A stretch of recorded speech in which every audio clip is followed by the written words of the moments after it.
Hi, my name is Malcolm Roach, and I'm the founder of a multinational Microsoft partner specializing in their accounting and ERP products, specifically Microsoft Dynamics 365 Business Central. It's a long name. It's changed over the years. It used to be called Navision. Microsoft bought the company. They changed the name to Dynamics Nav, and eventually we've ended up here with the cloud version that is called Business Central or BC, depending on the crowd you're with. Today, I want to direct our presentation to Microsoft Dynamics SL and GP partners. These are other accounting products that Microsoft sells. And unfortunately for the customers and partners of that product, Microsoft has announced end of life dates for those two. And their only Microsoft alternative long term is to transfer over to the Business Central product or to go upscale to the finance and operations, which is significantly more complex and expensive. And actually, one of the good news is if you're a GP or SL customer and you want to convert to BC, there are some great license upgrades to move from one of those two over to BC, and you can choose to run it either on premise, as long as Microsoft continues to support that, but they have for ever since 2017 when they released Business Central, and they can run it in the cloud. So most new customers, so I would say probably over 95% of new customers are choosing to go in the cloud with Business Central. You just connect to your choice of data centers with a backup data center. It's real-time failover. If one of your databases go down, it just flips up another one, and where you go.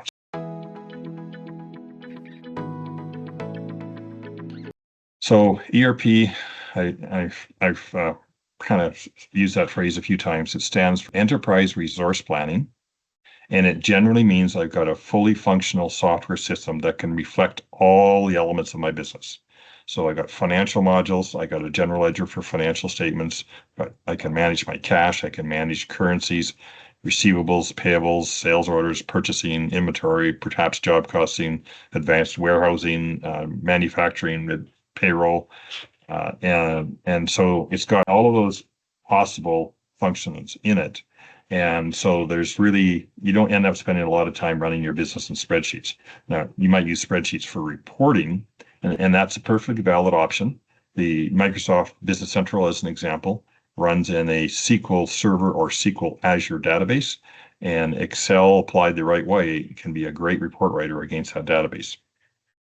One of the things our company does, for example, is that we have modules for equipment rental and equipment service that don't exist in the core Business Central system, but they're apps, and you just load them right in, and they just load right up and run 100% integrated into the same database, everything with all of the Microsoft code and any customizations that you may choose to do.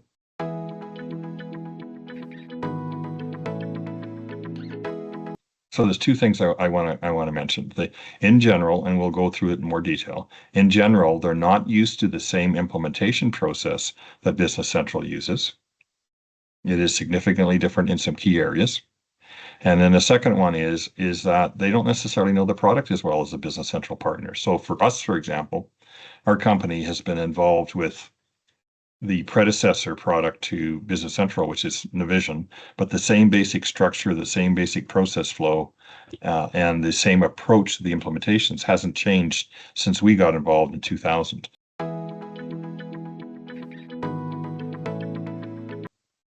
BC is a great product. As I said, it's the most popular mid-market product in the world. When I say mid-market, it's companies between 3 users and 200 users, although it can do more or less. Companies from $1 million in revenue to billions in revenue, and multinational, and it has the full ERP suite. So it has pretty much the same functionality as most tier one systems, and just limited in a few industry specializations. And in some cases, there's some advanced functionality like a higher level system like SAP or Microsoft Finance and Operations could handle tens of thousands of users and do a lot of international multi-level planning that a mid-market system typically doesn't do.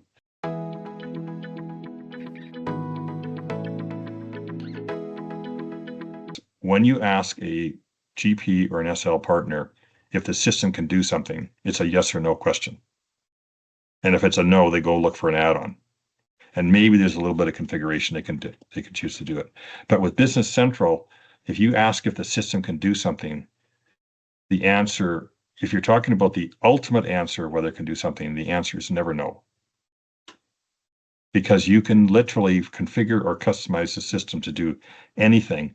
And it just becomes a decision on whether there's a business case to do it. If this is going to cost me $50,000 to do this, then is it worth $50,000 to my business? If it's going to cost $5,000 to my business, is it worth doing it?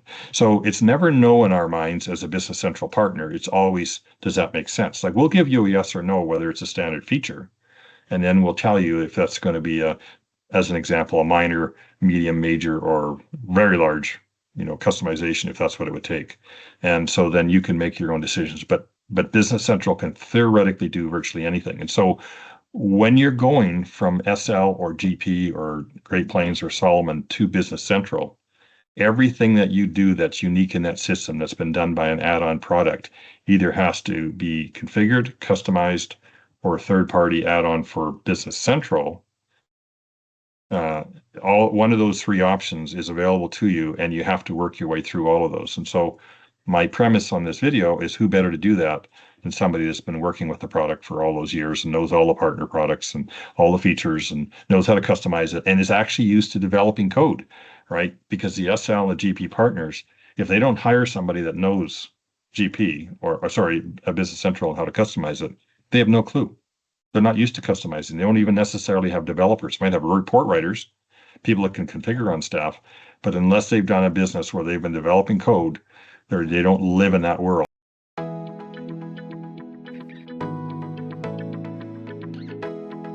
So when we do an upgrade from any product, other than Dynamics Nav to Business Central, what we are doing is we are essentially exporting information like customers, vendors, GL accounts, financial history, all those kind of things, open invoices, all that kind of stuff.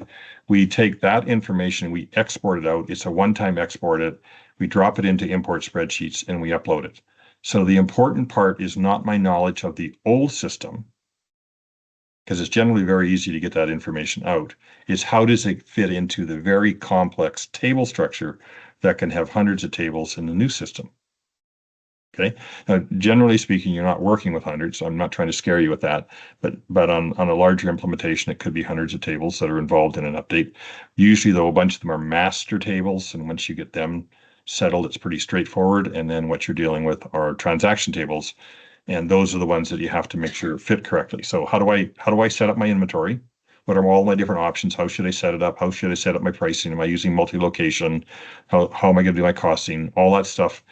You have to know Business Central to do that. And of course, if you've been doing Business Central or Navision for 20 some years or 30 years, you've got a pretty good handle on that.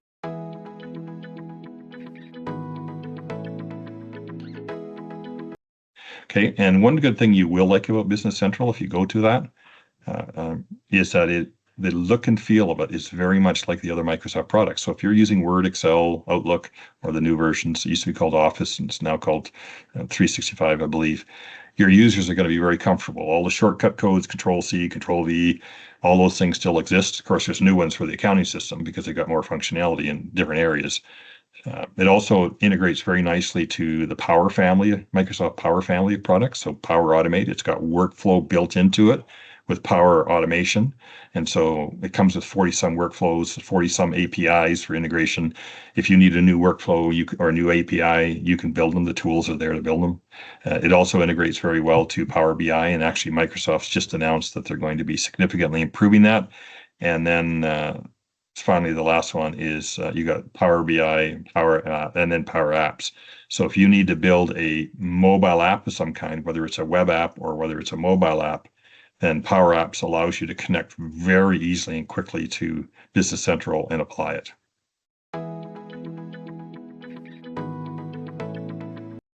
Check out the transition pricing from GPSL to Business Central, regardless of which partner you use.